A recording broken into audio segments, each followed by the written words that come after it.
Substrat, c'est un restaurant, cuisine plutôt bistrot, contemporaine, avec un axe principal, c'est les produits de la cueillette. Donc on fait pousser nos champignons dans le restaurant, pleurotes, shiitake, on travaille avec des maraîchers locaux, on essaie de mettre en avant les produits locaux et de faire une cuisine un petit peu avec des associations de saveurs un petit peu originales, un petit peu terre-mer, un petit peu comme ça, un petit peu nouvelle quoi. La base de la gastronomie, les bases fondamentales de la gastronomie, avec cet esprit convivial, gourmand, selon la plaisante sagesse lyonnaise. Hein. C'est ça, j'aime beaucoup la culture lyonnaise dans la gastronomie pour son côté canaille.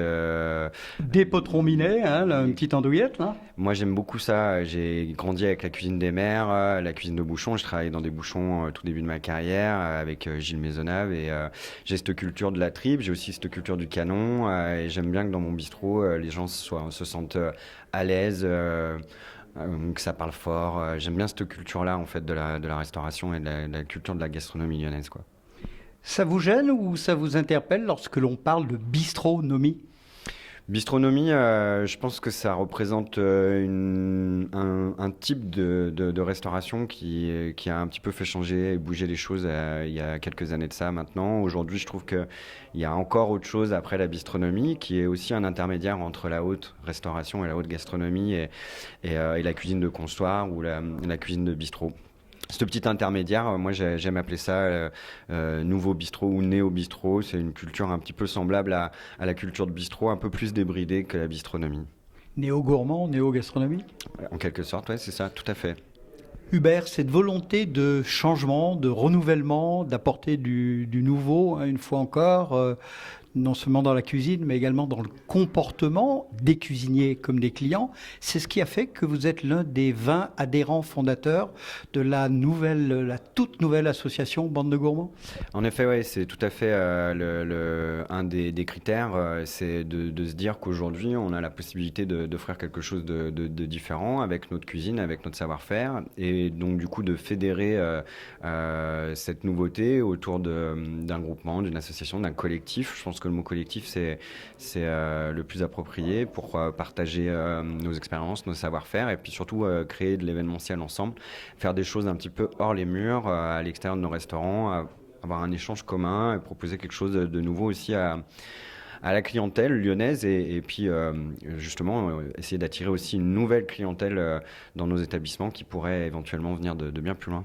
Vous disiez tout à l'heure, il n'y a pas que la rue Mercière ou la rue des Marronniers à Lyon. Hein. Oui. Il y a bien d'autres établissements qui ont tout autant de valeur et qui sont peut-être moins connus. Oui, je pense que l'image de Lyon gastronomique, de manière générale pour le tourisme, est très facilement accessible quand on arrive en presqu'île sur ces deux axes. Malheureusement, je trouve qu'ils ne sont pas représentatifs de la grande gastronomie lyonnaise. Et quand je dis la grande gastronomie, je ne parle pas des grands chefs ou des grands établissements étoilés, même si c'est eux qui aujourd'hui rayonnent le plus loin, au-delà de nos frontières. Il y a aussi les petits établissements, au même titre que Substrat, où on a moins de 30 couverts, où on est deux à travailler et à faire vraiment de la belle gastronomie lyonnaise. Et justement, on est dans des coins où il faut peut-être parfois un peu aller chercher. Et aujourd'hui, Bande de Gourmands aussi a cette vocation-là, à mettre un petit peu le regard et peut-être mettre un peu en lumière ces établissements-là. En fait, est-ce qu'il y a vraiment plusieurs gastronomies? La gastronomie, c'est avant tout et pour tout le monde des produits de qualité, si possible le cavor maintenant, cuits juste avec précision pour ne pas dire perfection, et puis un assaisonnement juste et judicieux. La gastronomie, c'est avant tout le choix d'un très quoi, bon la produit. gastronomie? Moi, je pense que de toute manière, il n'y a pas de secret. Pour pouvoir faire une belle cuisine, il faut d'abord un bon produit. Et ça, c'est pas moi qui l'ai inventé. Donc, quand on a cette base-là, après, ce qui va faire la différence, c'est le savoir-faire, bien évidemment. Après, on ne va pas attendre les mêmes techniques ou les mêmes présentations quand on va dans un bistrot ou quand on va dans un restaurant gastronomique. Là, le client ne s'y trompe pas non plus. Il sait tout à fait, quand il passe la porte, à quoi s'attendre. Ce qui va faire vraiment la différence, ça va être la sensibilité. Les associations de saveurs, les accords de saveurs. Et puis de plus en plus mets et vins également aussi. Hein. Toujours, effectivement, je pense qu'une carte de vin a besoin aujourd'hui d'être représentative de l'image de la cuisine de l'établissement. Ce que nous, on essaye de faire, de mettre vraiment en avant une culture de vin petit producteur, souvent des vins peu sulfités ou pas, culture en bio. Ce que je fais également avec mon maraîcher, Gérard Essayant, travailler au jour le jour avec ce qu'il va me proposer comme produit en me disant bah voilà, aujourd'hui c'est de la butternut, je vais pas lui demander de me faire un autre légume en me disant non, aujourd'hui c'est la butternut, demain ce sera le radis et ainsi de suite. Ça me fait penser au livre d'un grand cuisinier triplement étoilé qui est omniprésent à Lyon et qui disait dans un de ses premiers ouvrages, La cuisine du marché, rassurez-moi, c'est pas une guerre avec d'autres associations, c'est simplement une vision différente qui va permettre de renouveler, d'apporter du sang neuf un peu à cette cuisine lyonnaise.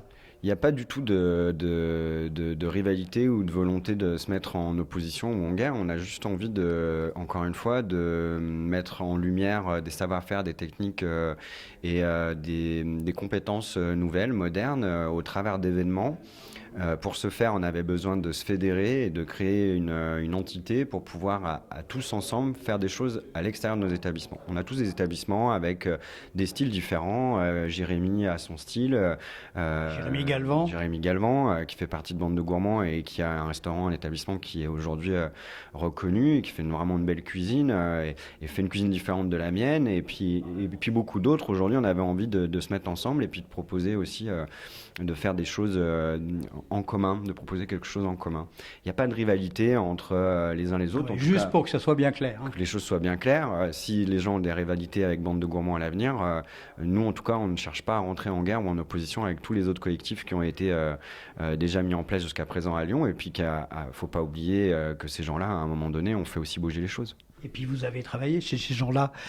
Oui, tout à fait.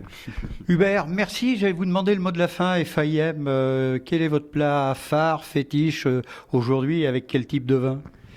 Mon plat fétiche, c'est un petit peu difficile. Après, si je dois aller chercher... Non, celui que vous avez envie de manger, allez, maintenant. Allez, maintenant, je crois que je vais rester très franco-lyonnais. J'aurais envie de tripes à la lyonnaise.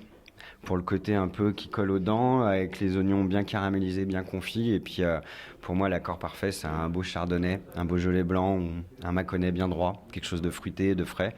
Et là, on est tout à fait dans l'esprit bande de copains. Donc, avec modération. Avec modération, évidemment. Hubert, merci. Et bande de copains, on y croit. Merci beaucoup. Merci.